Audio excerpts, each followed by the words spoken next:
여러분 안녕하십니까? 강남향린 성서학당 바울교회 출발 14번째 강좌 바울의 통합적 인간학이라는 제목으로 말씀드리겠습니다. 먼저 바울의 인간학에 대해서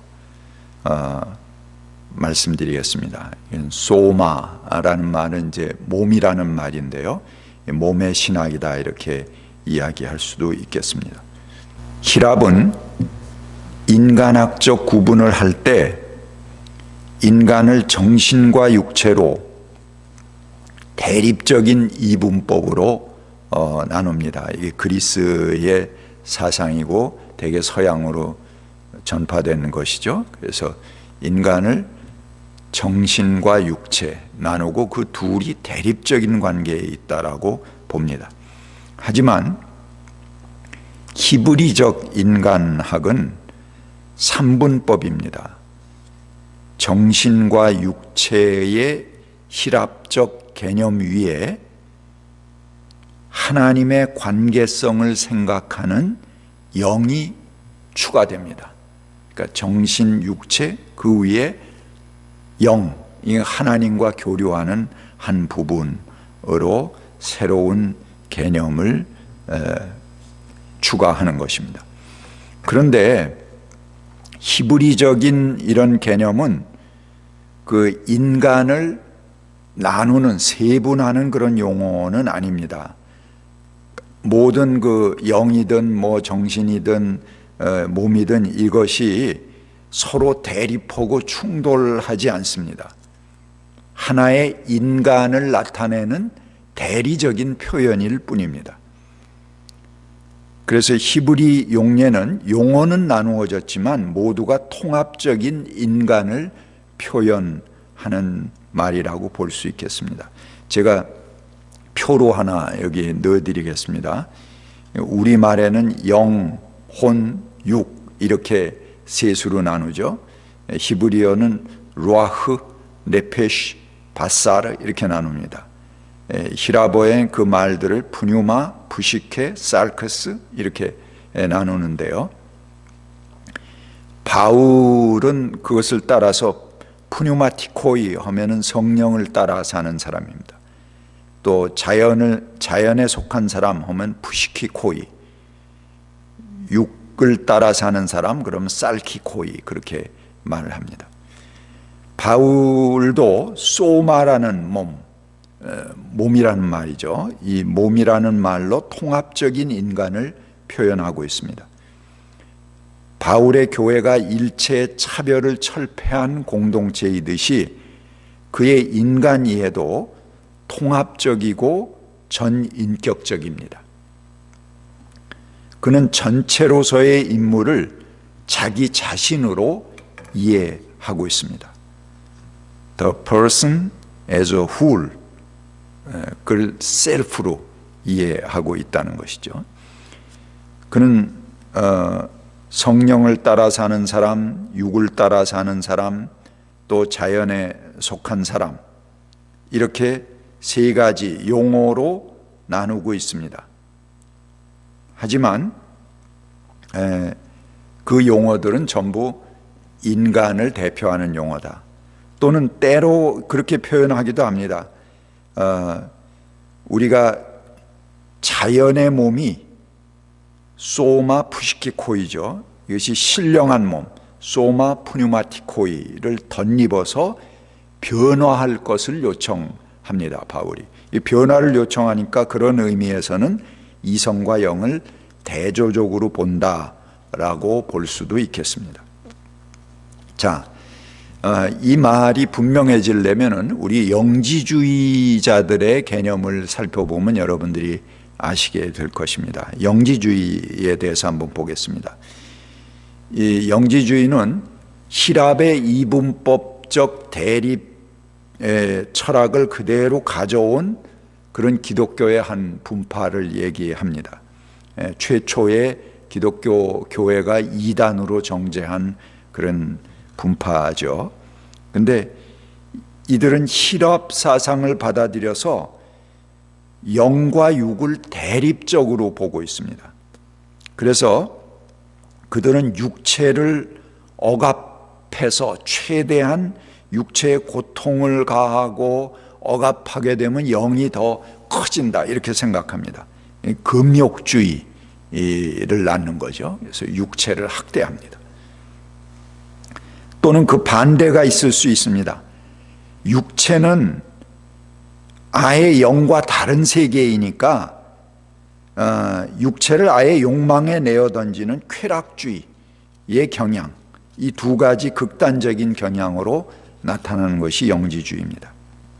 그러니까 육체는 타락한 것이니까 이 세상에서 살아갈 때에도 타락한 대로 그냥 놔둬도 영은 아무런 영향이 없다. 두 개가 분리되어 있기 때문에 그런 거죠. 그래서 극도의 쾌락주의가 나오게 되는 것입니다. 이런 경향이 바울 서신에도 여러 가지 나타나 있습니다. 고린도전서 6장 12절에 모든 것이 나에게 허용되어 있다. 또 13절에 음식은 배를 위한 것이요 배는 음식을 위한 것입니다. 고린도전서 15장 12절에 죽은 사람들의 부활은 없다. 고린도전서 15장 32절에 내일이면 죽을 터이니 먹고 마시자.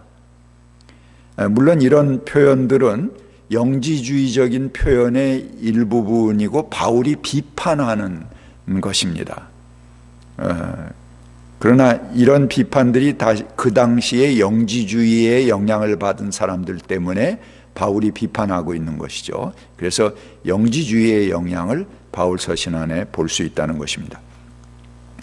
그래서 바울은 그것을 극복한 삶에 대해서 이렇게 말합니다. 고린도전서 6장 13절입니다.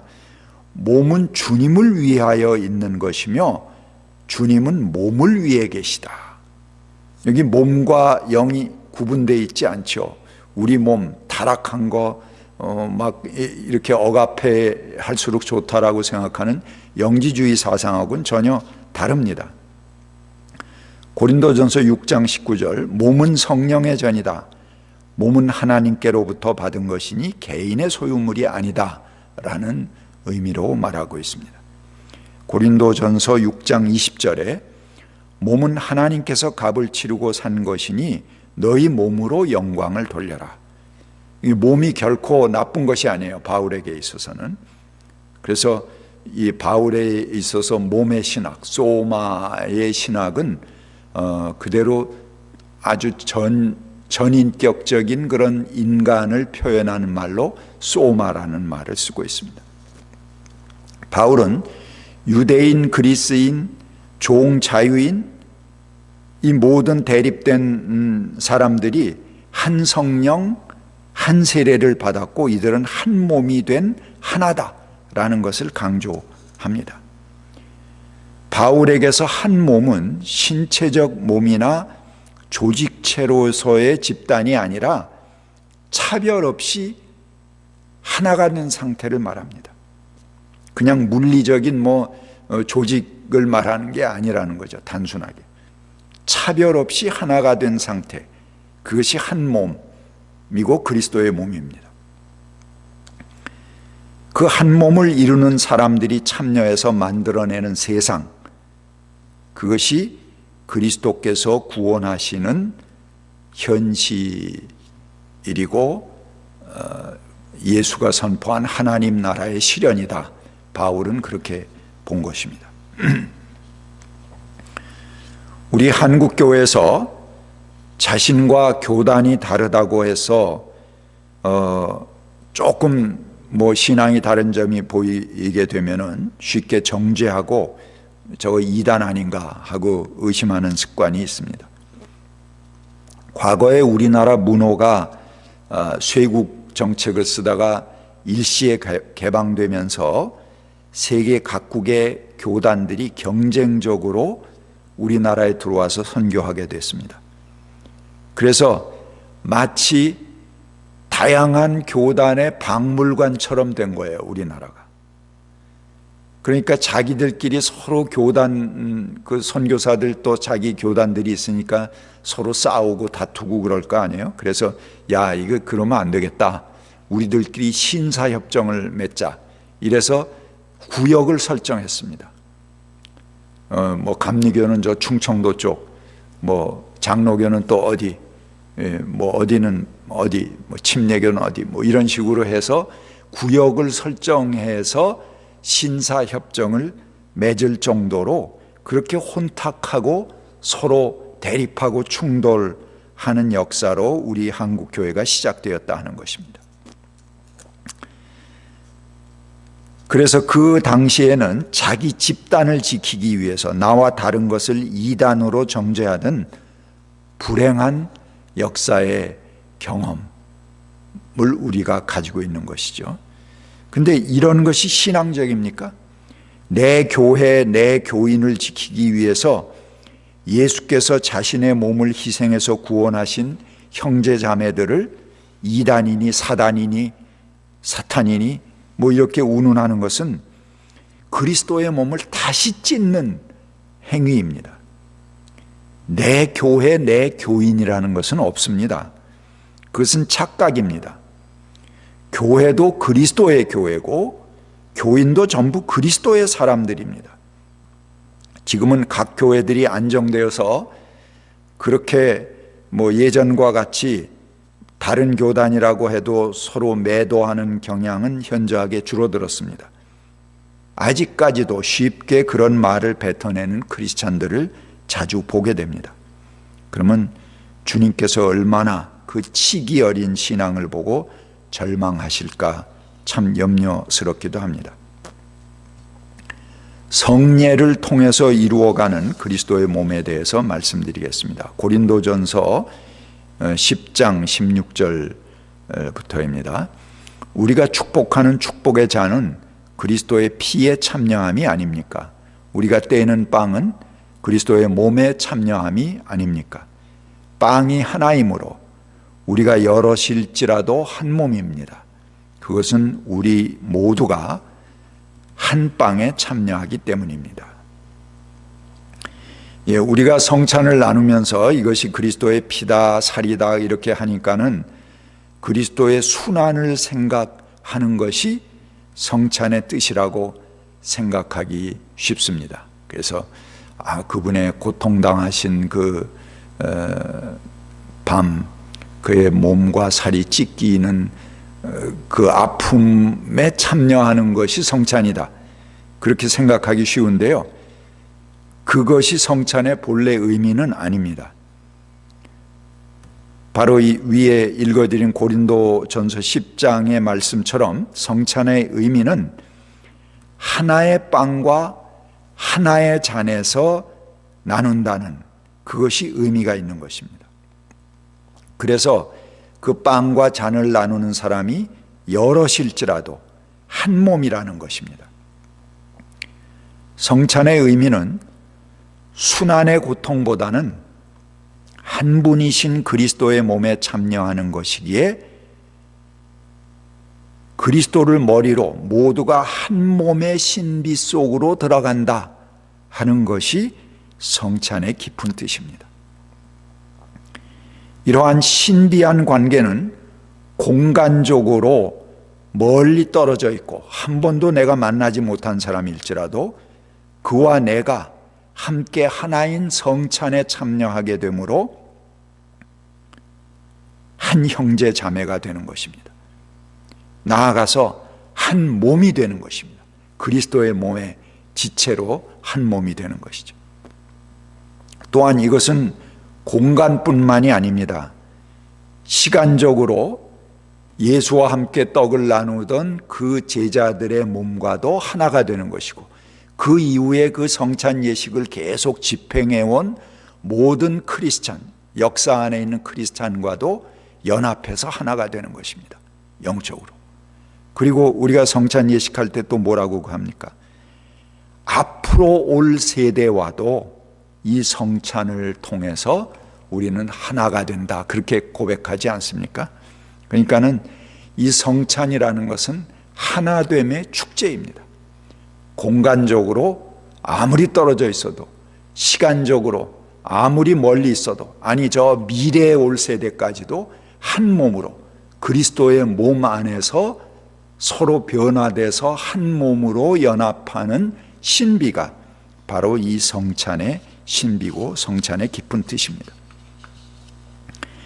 바울은 성찬에 참여하는 것이 어떤 물질의 의미를 넘어서 그리스도의 몸을 나누고 그리스도 자신에 참여하는 것이다, 그렇게 말하고 있습니다.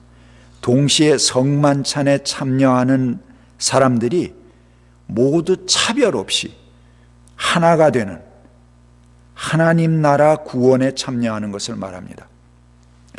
아니, 성찬을 같이 하는 사람이 어떻게 차별하겠어요? 다 그리스도의 몸인데 그럼 누구를 차별하는 게 됩니까? 결국 그리스도를 차별하는 것이고 그리스도의 몸을 찢고 나누고 그걸 멸시하는 게 되는 것입니다.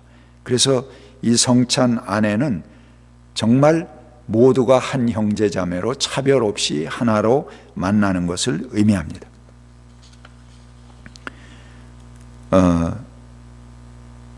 그리고 불투마는 인간은 몸을 가지고 있는 것이 아니고 몸이다, 그렇게 말했습니다. 몸은 전 인격을 나타내는 말입니다. 우리가 영이니 몸이니 뭐 혼이니 뭐 이렇게 자꾸 정신이니 자꾸 이 서양 히랍적인 개념으로 나눠보는 게 문제입니다. 근데 어디 우리가 산에 올라가서 탁 아주 기분이 좋다 그러면 몸이 좋은 거예요, 영이 좋은 거예요? 또 우리가 어디 아프다 그러면은 그게 영이 아픈 거예요, 몸이 아픈 거예요? 그냥 인간이 아픈 거죠. 그러니까 몸이 아프다, 어떻게 영이 어떻다, 이런 구분 자체가 필요가 없는 것입니다. 통합적인 인간이죠. 그래서 성찬을 나누면서 이것은 너희를 위한 내 몸이다 라고 할 때 그 몸은 예수 그리스도 자신을 말하는 것입니다. 바울은 몸과 영을 구분하기는 하지만 몸이 영 아래에 있는 하위 개념이라고 보지 않습니다. 바울은 몸을 그리스도와 관련시켜서 사용합니다. 고린도전서 3장 16절에 여러분은 성령의 전입니다. 고린도전서 6장 19절에 여러분의 몸은 성령의 전입니다 라고 말하고 있습니다. 우리 몸은 몸을 통해서 우리가 만물을 느끼고 감지하고 소통하는 창구입니다. 만약 우리에게 몸이 없다면은 우리가 아프고 슬프고 고통당하고 있다 하는 것을 전혀 인지하지 못하죠. 그게 아마 추상적인 용어가 될 겁니다. 아픔? 이건 굉장히 아주 형이상학적인 그런, 그게 뭐지? 하고 생각하는 어떤 개념의 용어가 될 거예요. 그러나 몸이 있기 때문에 아픔을 느낍니다, 우리는. 그 아픔이 뭔지 금방 압니다. 그리고 누구든지, 이웃의 아픔도 내가 금방 체험해서 느낄 수 있는 것이 바로 몸이 있기 때문에 그렇습니다. 그래서 몸은 이웃의 아픔이나 고통을 인지하는 주체이기도 합니다. 우리가 당한 아픔을 이웃이나 하나님께 호소하고 알리고 또 연대를 요청하는 주체이기도 합니다. 그러니까 몸이 없다면 우리가 연대라는 것이 가능하지 않습니다. 몸이 없다면 너 따로 나 따로죠. 근데 그 몸이 있기 때문에 너의 아픔이 금방 나의 아픔이 될 수 있는 것입니다. 또 한 몸은 자신의 생명을 유지하기 위해 아주 비상한 능력을 가지고 있습니다. 우리가 눈으로 보고 머리로 감지하지 못하는 것까지도 기억합니다. 제가 어렸을 때 감이 굉장히 입에 달아서 먹었는데 감을 먹으면 이상하게 구토가 나왔습니다. 왜 이렇게 맛있는데 감을 먹으면 구토가 나올까? 궁금했어요. 그랬더니 어머니께 이야기를 제가 들었습니다. 제가 아주 어렸을 때 감을 먹고 체한 적이 있다는 것입니다. 그러니까 저 자신은 잊어버렸어도 그래서 달게 감을 먹지만 제 몸은 기억하고 있는 것입니다. 아주 어렸을 때 살기 위해서 그 감은 위험한 것이고 뱉어내야 된다라는 것을 몸은 기억하고 실천하고 있는 것이죠.